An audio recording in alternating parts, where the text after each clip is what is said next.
ব্রহ্মপুত্র নদে বিশ্বের সবচেয়ে বড় জলবিদ্যুৎ বাঁধ নির্মাণ শুরু করেছে চীন। এই দৈত্যাকার বাঁধ নির্মাণে ব্যয় হবে প্রায় 20,20,740 কোটি টাকা। বিশ্লেষকদের মতে এই বাঁধ নির্মাণ শেষ হলে চীনের প্রেসিডেন্ট শি জিনপিং এর হাতে চলে আসবে এক জাদুর কাঠি, যার মাধ্যমে ভারত এবং বাংলাদেশকে কথায় কথায় নাচাতে পারবে বেইজিং।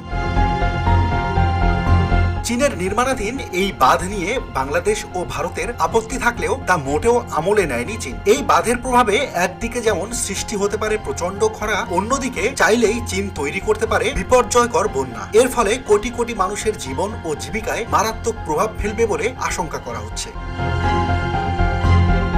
ভারতের প্রধানমন্ত্রী নরেন্দ্র মোদী এর আগে পাকিস্তানের বিরুদ্ধে পানিকে অস্ত্র হিসেবে ব্যবহার করেছিলেন। এখন আশঙ্কা করা হচ্ছে ঠিক সেই কৌশল এবার ভারতের বিরুদ্ধেই ব্যবহার করতে পারে চীন। আর এই জটিল অবস্থার মধ্যে বাংলাদেশও পড়তে পারে চরম বিপদে।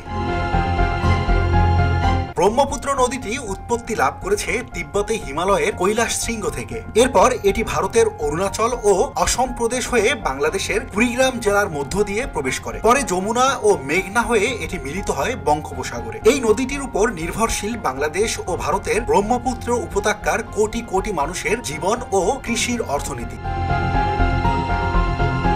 শনিবার হিমালয়ের পাদদেশে এই নদীর উপর চীন বিশ্বের বৃহত্তম জলবিদ্যুৎ বাঁধ নির্মাণের কাজ শুরু করেছে। 60 মেগাওয়াট ক্ষমতা সম্পন্ন এই বাঁধ নির্মাণের উদ্বোধন করেছেন চীনের প্রধানমন্ত্রী লি ইয়াং। এই অঞ্চলেই ছিল প্রাচীন ইয়ারলুং সভ্যতা, যেখানে প্রথম তিব্বতীয় সাম্রাজ্য প্রতিষ্ঠা হয়েছিল।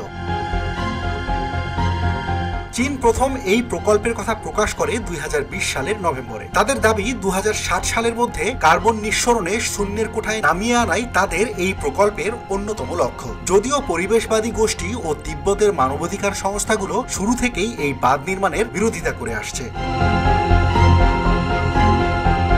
চলতি বছরের শুরুতে ঢাকা ও নয়াদিল্লি উভয়ই এই প্রকল্প নিয়ে নিজেদের উদ্বেগ প্রকাশ করেছে। জানুয়ারিতে বাংলাদেশের পররাষ্ট্র উপদেষ্টা তৌহিদ হোসেন জানান, চীন আশ্বস্ত করেছে যে তাদের বাঁধ প্রকল্প পানি প্রবাহে কোনো প্রভাব ফেলবে না। অপরদিকে ফেব্রুয়ারিতে ভারত জানায়, ভাটির দেশগুলোর স্বার্থ যেন ক্ষতিগ্রস্ত না হয় তা নিশ্চিত করতে চীনকে কার্যকর ব্যবস্থা নিতে বলা হয়েছে।